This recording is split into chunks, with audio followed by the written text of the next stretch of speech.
تو پہلی بات فتنوں سے بچنے کے لیے یہ ہے کہ ہم اللہ اس کے رسول کی اطاعت کریں صلی اللہ علیہ وسلم، کہ کتاب و سنت کو لازم پکڑا جائے۔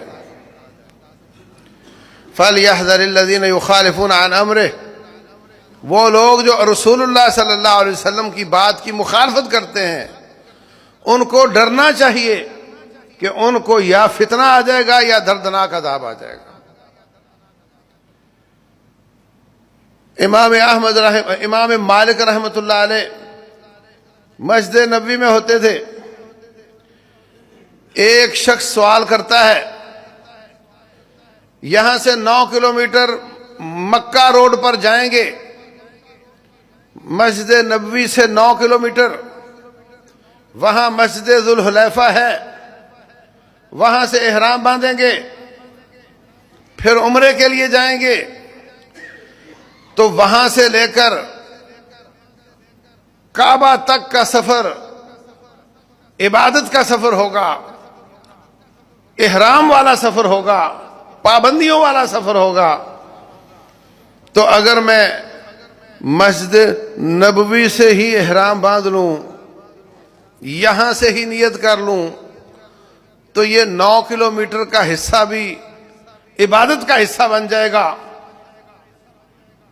عبادت میں اضافہ ہو جائے گا۔ یہ ایسے ہی ہے کہ کوئی کہے کہ 4 رکعتیں ظہر کی پڑھوں گا، 4 بار فاتحہ ہوگی، 4 بار باقی اذکار ہوں گے، تو اگر 100 نمبر ملیں گے تو 1 رکعت کے 25 ہوئے، اور اگر میں 5 رکعتیں پڑھوں تو مجھے 125 ملیں گے، 6 پڑھوں تو مجھے 150 نمبر ملے گا۔ میں رکعات میں اضافہ کر لوں۔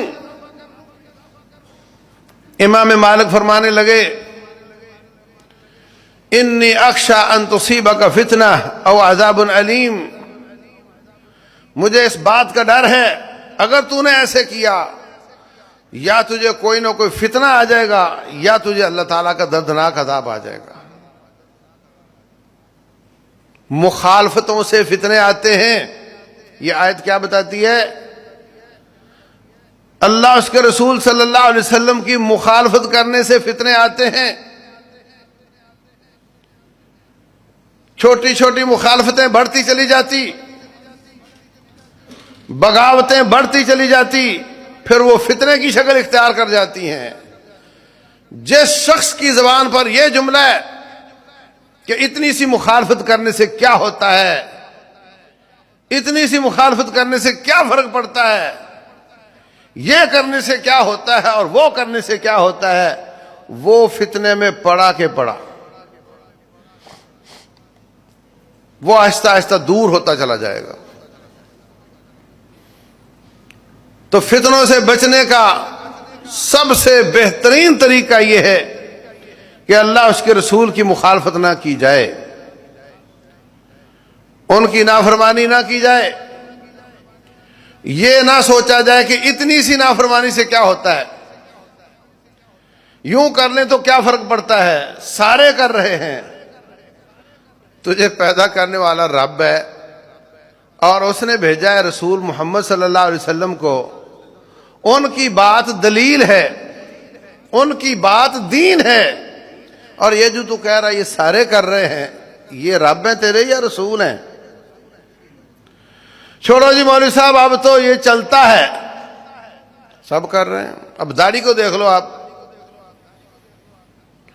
داڑھی چھیلتا ہے، اپنے نبی اور ان کے صحابہ کرام کی شکل مبارک کو پسند نہیں کرتا، اور کہتے جی اس میں کیا ہے، اب تو چلتا ہے، اب تو سارے کر رہے ہیں، اب تو سارے کر رہے ہیں۔ مرنے کے بعد کوئی ایسی مشین نہیں آئی جو تیری شکل صحابہ کرام جیسی کر دے، نہ آئے گی، اور اگر آ بھی گئی نا تو کوئی اس کو استعمال ہی نہیں کرے گا، وہ کہیں گے جان چھڑاؤ اس سے۔ آپ نے کبھی چھلے ہوئے کا جنازہ پڑھا ہے؟ بولو۔ مجھے کبھی پڑھانا پڑ جائے نا تو مجھے بڑی تکلیف ہوتی ہے کہ یا اللہ یہ ایسے دربار تیرے میں آئے گا اور اللہ اس کو دیکھے گا تو دیکھتے ہی جو پہلا امپریشن آئے گا وہ کیسا ہوگا کہ اس نے تیرے حبیب کی شکل پسند نہیں کی. فتوے پوچھتے ہو یہ جی سنت ہے کہ فرض ہے کہ یہ ہے کہ وہ ہے, یہ فتوے پوچھنے والا مسئلہ ہے. نبی صلی اللہ علیہ وسلم سے محبت ہے تو بات ختم ہو گئی. اور کسی کو انڈیا کے اداکار سے محبت ہے تو وہ فتویٰ پوچھتا ہے کہ اس جیسی کٹنگ کرواؤں یا نہ کرواؤں, اس جیسا لباس پہنوں یا نہ پہنوں. کبھی فتویٰ پوچھا ہے اس نے؟ محبت کا تقاضا ہے, اس کے لیے فتوے نہیں پوچھے جاتے. رسول اللہ صلی اللہ علیہ وسلم اور ان کے ساتھیوں سے محبت ہے تو پھر اس طرح کے کہ یہ سنت ہے کہ فرض ہے کہ نفل ہے کہ مستحب ہے کہ کیا ہے, یہ نہیں پوچھا جاتا. اور یہ کہ اس میں کیا حرج ہے, وہ بھی تو کر رہا ہے, وہ دلیل نہیں, وہ نہ تیرا رب ہے نہ تیرا وہ رسول ہے. اور نیکی دلیل ہوتی ہے, گناہ دلیل نہیں ہوتا, اور تو گناہ کو دلیل بنا رہا ہے کہ وہ بھی تو کر رہا ہے نا. یوں کہو میں یہ نیکی کر رہا ہوں اس لیے کہ اللہ کے رسول صلی اللہ علیہ وسلم کر رہے ہیں, صحابہ اکرام کر رہے ہیں. یہ نہیں کہ فلاں بدکاری کر رہا ہے تو میرے لیے دلیل ہے, فلاں فراڈیا فراڈ کر رہا ہے تو میرے لیے دلیل ہے. اللہ اس کے رسول کی بغاوت کرنا دلیل نہیں ہوتا, ان کی اطاعت کرنے والے وہ دلیل ہوتے ہیں. تو فرمایا جو شخص ان کی مخالفت کرتا ہے ان کو بچ جانا چاہیے, ڈر جانا چاہیے. ان کو یا فتنہ آ جائے گا یا دردناک عذاب آ جائے گا. یہ بڑی خطرناک بات ہے. اور یہ آہستہ آہستہ انسان ایک اسلام کی ایک اینٹ اکھیڑتا ہے, پھر دوسری اکھیڑتا ہے, پھر وہ دلیر ہو جاتا ہے, پھر وہ یوز ٹو ہو جاتا ہے, پھر وہ عادی ہو جاتا ہے, پھر وہ نیکی کو نیکی نہیں سمجھتا, پھر وہ گناہ کو گناہ نہیں سمجھتا. پہلی بار جب کوئی چھیلتا ہے تو ایک بار دل میں آتی ہے کہ تم کیا کر رہے ہو. اندر والا بولتا ہے, اس کو تسلیاں دے کر سلا دیتا ہے, نہیں نہیں وہ بھی تو کر رہا ہے نا, وہ بھی تو ہو رہا ہے نا, ایسا بھی تو ہے نا. پھر جب وہ اندر والا چپ کر جاتا ہے تو باہر والوں کی کیا آواز اثر ہونا ہے. جب تیرے اندر والے کا اثر نہیں تو باہر والے کا کیا ہونا ہے. وہ اندر سے بولتا ہے, پھر آہستہ آہستہ چپ ہو جاتا ہے.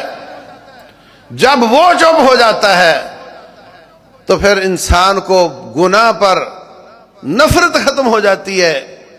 جب انسان گناہ پر گلٹی فیل نہ کرے, گناہ گار نہ سمجھے, اس کے پھر توبہ کے دروازے تقریباً بند ہو جاتے ہیں.